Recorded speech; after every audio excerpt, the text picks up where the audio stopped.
L'amour et la solidarité entre joueurs les poussent à demander pardon au nom de leur coéquipier Trésor Mputumabi. Je profite aussi pour l'occasion de présenter nos excuses au nom de tous les joueurs à propos des Trésors auprès du président. On sait tous ce qu'il a fait, que ce n'est pas bon, mais on lui demande pardon pour que on est tous des joueurs, ça peut nous arriver à tous, mais on demande pardon au président au nom de tous les joueurs pour que Trésor puisse être encore réintégré. L'honorable Moïse Katumbi Chapwe qui se faisait accompagner de la star congolaise du football Mputumabi Trésor, la main dans la main. Une occasion qui suscitera quelques questions. Excellence, apparemment la pression du match de demain ne vous empêche pas de travailler? Non, mais le match c'est pour 90 minutes, il faut continuer avec le travail. Vous savez, à Lubumbashi, il n'y a pas de samedi, sauf le dimanche, parce que nous sommes des croyants, nous allons prier. Et je voudrais aussi féliciter la société Safricas, parce que hier ils ont travaillé jusqu'à 23 h, parce qu'il y avait quand même beaucoup de poussière. Et vous allez voir, quand nous allons terminer ici, les gens vont nous juger à partir de ce que nous allons faire ici. Et puis on vous a vu accompagné de quelqu'un que l'on connaît très bien, c'est un message? Non, c'est mon fils Mputu qui est là, c'est pas quelqu'un, c'est mon fils. Et il était en prêt en Angola, le prêt est déjà terminé, même si les Angolais n'ont pas encore payé son transfert. Nous sommes au niveau de la FIFA. Mputu peut rentrer aujourd'hui, peut rentrer demain, c'est un enfant de la maison. Il a beaucoup fait pour Mazembe. Il est venu voir le match de Mazembe à Zamalek. Il me disait tantôt à la maison qu'il avait aussi envie de jouer demain. Mais malheureusement, on n'a pas la licence. Comme pour Tokyo, vous avez un message à Oloba et pas bande pour un match à lobby. Nous sommes Congolais, tout, Katangé, tout, Mazembe, tout. Biso sur lobby la stade, tout est pour appuyer l'équipe Lambiso. Tout le monde vraiment la victoire. Tout pour ça va jouer, nous sommes à courage pour tous avoir 3 points lobby. Bon, bah, vous avez un potamon à l'école, il faut ça c'est 6 mois. Non, on a un potamon 6 mois. On a un potamon. On a un choc à genoux, mais 6 mois. Ce choc à genoux, ça a 2 semaines, 3 semaines. Ici, les hommes ont 6 mois. On a bien. N'est qu'à papa autour là bas.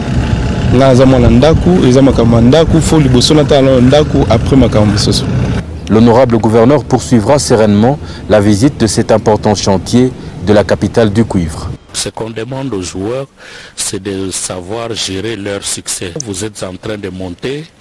de manière spectaculaire comme buteur, mais est-ce que cela ne va pas entraîner l'orgueil? L'orgueil, je ne pense pas. Je suis un chrétien et la Bible me demande de l'humilité toujours. Je vais essayer de gérer cela avec la crainte de l'Éternel. Je pense que le Saint-Esprit m'aidera et j'y arriverai. Il y a Jacques Trésor, formé par le président Chamala, après passé par Kintiti, après Kintiti directement Mazembe. Après Mazembe, départ dans Anderlecht, après Anderlecht, il y a de Qatar. Après Qatar, on a blessé moi à ma casse na Qatar et puis on a une année d'habitalité et puis on a retourné Mazembe Lubumbashi parce qu'on est à la maison, et puis on a par équipe et puis on a décidé de remonter encore à Mazembe. On a fait saison moko et puis deuxième c'est moins compliqué pour na retour na ngai bon. Na romona ke msusu na mintu wana vraiment msusu chance za l'arrêter pourquoi pas na changer et puis na équipe monene aussi à Congo DSNP et puis daki souhait na nga avoir otika carrière na nga il faut na passer par DSNP bon daki chance moment aussi ni l'équipe par DSNP ça qui saison moi bien et puis na ozonga Mazembe mais sikoyo ozongi Mazembe bato mingi balobaki yo patu asili patu aza susu te mais okomi kopela boye likamo nini et football les a donc et puis tout botam nango aussi là c'est trop dire mais trop tika parce que l'on se batika avec l'âge aussi football ça passe vite avec l'âge aussi mais espérance est allée et puis bientôt j'ai 34 ans le 31 décembre donc tout le monde a Modric va 34 ans Cristiano va 34 ans pour le même âge Bramovic va 38 ans il joue encore donc Pour moi encore, je peux jouer 3 ans encore, 36 ans maximum, pour moi c'est bon. Ils ont fouillé à travail et puis confiance. Tant que bêta, ils ont compliqué, mais tant qu'on a plus de chance au bêta quand même. Dans le football, on a eu comment on ne retrouve pas quelque chose à bien. Donc ils ont confiance dans la chance, personne n'a bêta. Talent la qualité, ils allaient toujours. On est secret à Mikolo. Secret à travers le football. Et puis, dans le garçon, on a rien à travailler à dire. Ils ont un moment difficile, mais tant on a qui descend un peu, quand même. Même de un peu la Coupe d'Afrique quand même la bête quand même pour les chances à Robert titulaire mais à Mazembe on a 2 ans sans jouer sans titulaire même match on a Robert c'est compliqué mais retourne à coach va Monique était à travailler bien tout peut se confiance pourquoi pas tout peut se confiance à Néo donc si je comprends bien comme réponse na boba lobaki patou asili na noté non patou asili na noté balle le big za makila et puis na travail mais toi ba joueur quand même ba Monique donc bah joueur était une année au sauté non surtout que 10 ans 15 ans au niveau toi l'icolo bah il me rembouana bon là va blessure aussi dans l'âge aussi ça complique ton va blessure dans l'âge mais tant va sur chance confiance balle soyebi qualité on les ali kaka donc pouvez battre donc ba mon attaque pas c'est là qui au asimbi ne ba ko la muso nini non ils ont travail et puis na chance na confiance ba pesio parce que ma c'est équipe mon à chaque fois Ligue des Champions donc pour le roi ngai na ba compétition niveau wana donc ça peut une chance pour bikater dans sa qualité si on face à Dering au meilleur que la Guinée okaki bien moi tu vois parce que ils ont placé quand même na les cas qui ont un peu confiance bah donc c'est quand même na niveau pour Mazembe mon aïe que même qui na niveau partir à DSNP aussi donc na zone inde va passer confiance à partir à DSNP là qui match ya qui sentiment pour ngai na prouver que match nous c'est qu'on a raté bon c'est un bateau de toi et que so na bambo quand même to beti au niveau quand même à niveau bah et tout mais à niveau na biso quand même to moins niveau zali on a la bande on a que match au football il faut ça la bossa non si on est zali donc on a côté qu'il fallait qu'on a ça la bongo c'est quoi rapport entre binomba joueurs et zandé ouais biso ba joueurs rapport ça bien tu vois vraiment ensemble to lingi tout ça les loro moi bien en retour il y a présent biso Moïse parce que il est vraiment à fou dans mon baba les ngana tambola Belgique Qatar mais na mona muto à fou dans mon baba dans niveau on a été quand on a vraiment de travailler, tu as une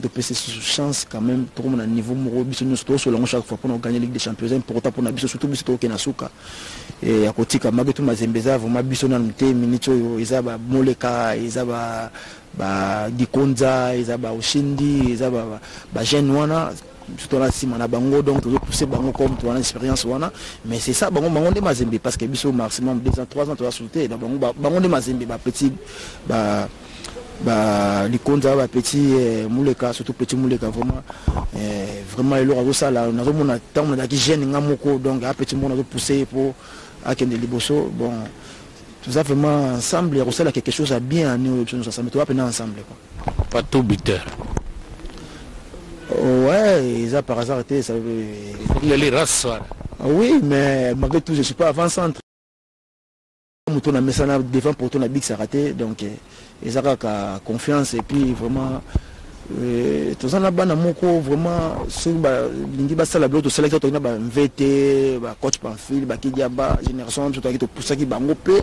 bango qui na suka to comment tu na finale la coupe du monde ba peut-être ba ko sala ngo donc ils ont pouvoir travailler dire na mentalité surtout aider bango pe bloka mekembi on monte là c'est bon pe que mangi tout qui na suka mais ba vie ba ko sala mo le romo pour pousser bango pe to que les bosso quoi c'est que tiki mosala qui joueur au ça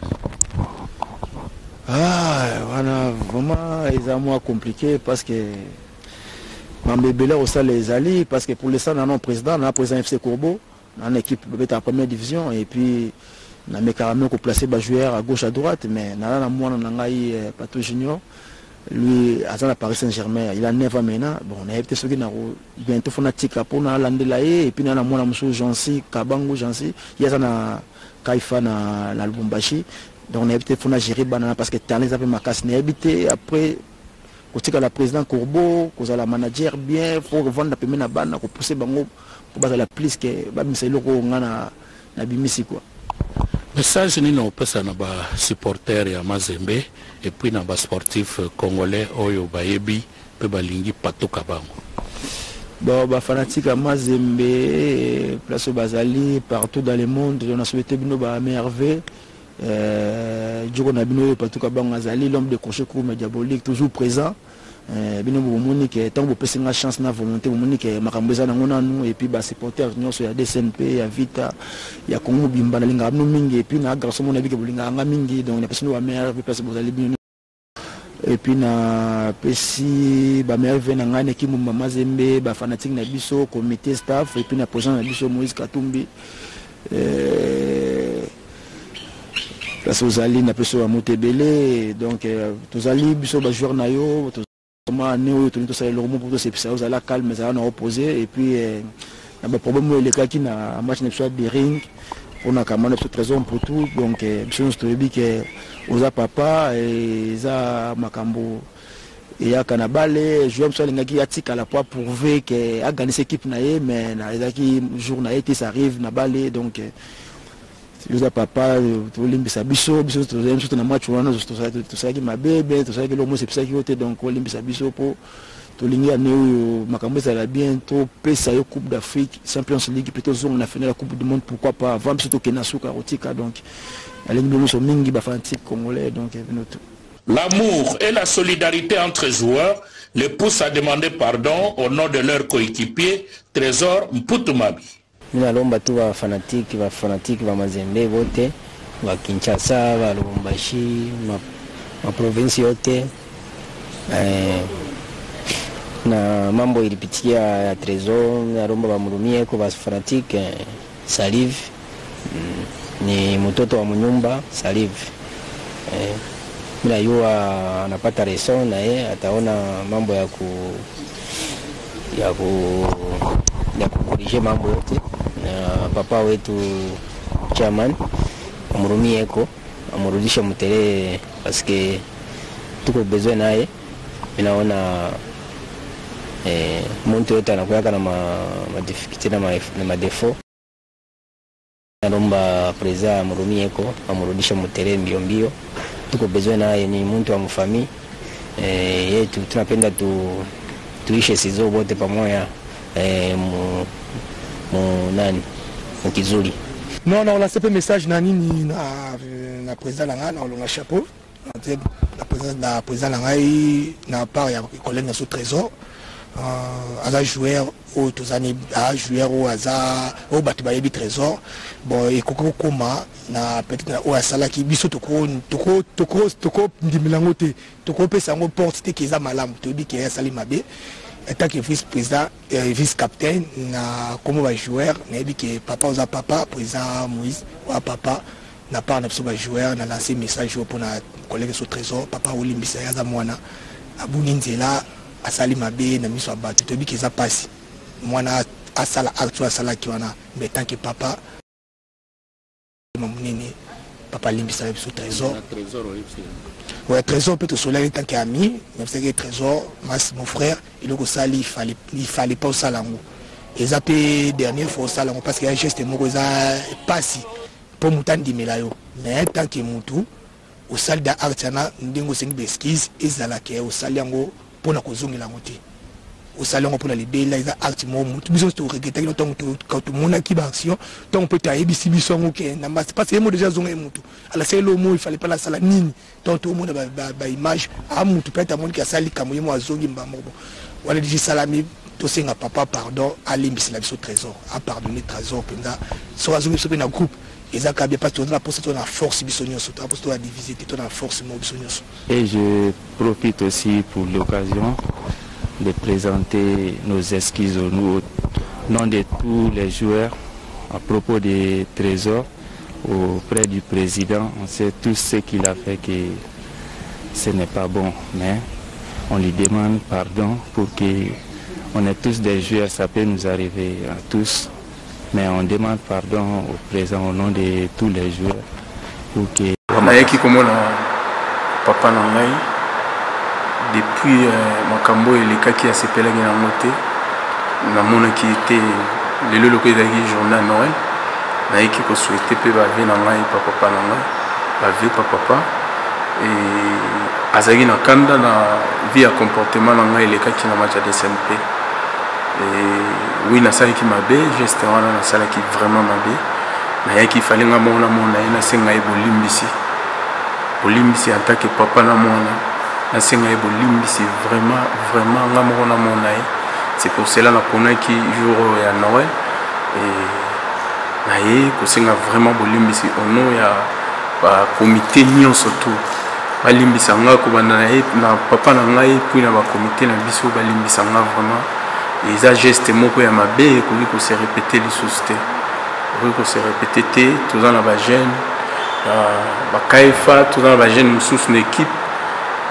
ba comportement mosusu ba jeune wana so bazomona ngo lobby ezala bien te vraiment pona bango nasengi vraiment bolimbisi nasengi bolimbisi ba supporter tout ya Mazembe na makambo elekaki balimbisa nga naza mwana bango et équipe Mazembe tolongwaki lelo nga natikalaki vie ya comportement na s'affichaki na match ya DSNP nazalaki na punition